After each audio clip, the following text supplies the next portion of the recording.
What's up, composers? It was just announced today by the president of MakeMusic that Finale, one of the pioneering music notation softwares out there, is officially being retired. The president of MakeMusic sent out a letter saying that basically they're going to be phasing out support for the most recent or any version of Finale in favor of its more recent competitor, Dorico. You're not going to be able to download it to any new devices, so if you're thinking about buying a new computer and you want to continue to use Finale, you better do it before August 2025, because after that, we're basically out of luck. This has been one of the up-and-coming competitors that a lot of people have been opting for as opposed to Finale, and I've only heard good things about Dorico. I personally have not used the software yet, but I think that we don't have any choice but to adapt and start using it. And I'm going to get into the reasons why in this video. If you're new to this channel, my name is Mathew Arrellín.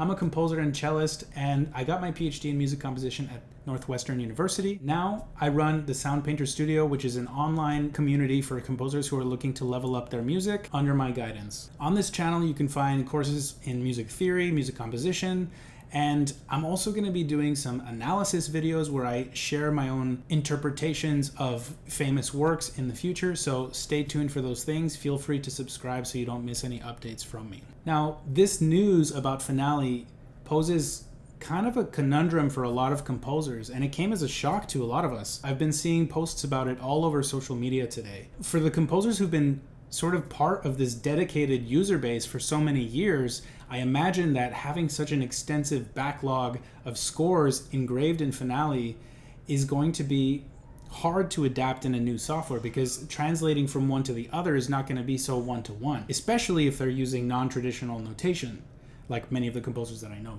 do. If there's not going to be support for the software after August 2025, that means that we're going to have sort of creative solutions for being able to continue running Finale.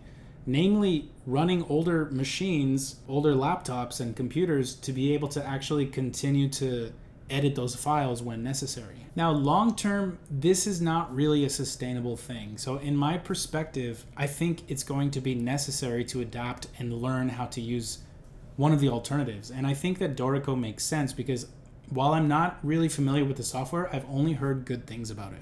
And I'm not sponsored by Dorico at all to be saying these things. This is really just my own hot take about the whole situation, because I am sort of facing these problems that many composers are going to be facing in the next years as they try to figure out how to navigate this new landscape of music notation software options. When I was in grad school, that's when I really started using Finale, and in the beginning there was a pretty steep learning curve for how to even use it, because there are so many idiosyncrasies and so many like specific things about the software that make it a little bit difficult for users. And I think that's part of the reason why these alternatives like MuseScore, which is free, or Dorico are just preferred, because I feel like the sense that I get as an outsider is that the learning curve is just not quite as steep.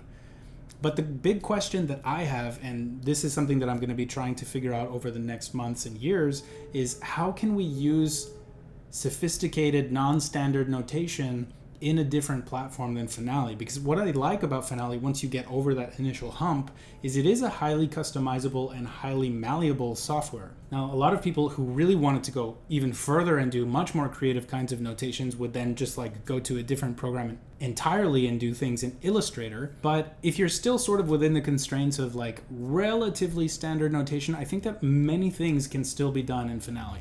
And so I'm curious about what that process is going to be like once the shift to Dorico is made. Now, if you happen to be one of these composers who did pivot away from Finale to Dorico, I'd really love to know what your experience has been, particularly relative to non-standard notation. So let me know what that's been like for you in the comments. Now, I think that it's inevitable that we're going to have to shift to Dorico or some other alternative, just because like I don't think it's sustainable to continue to use older computers. Like, speaking from experience, I don't have access to older laptops than the one that I currently have.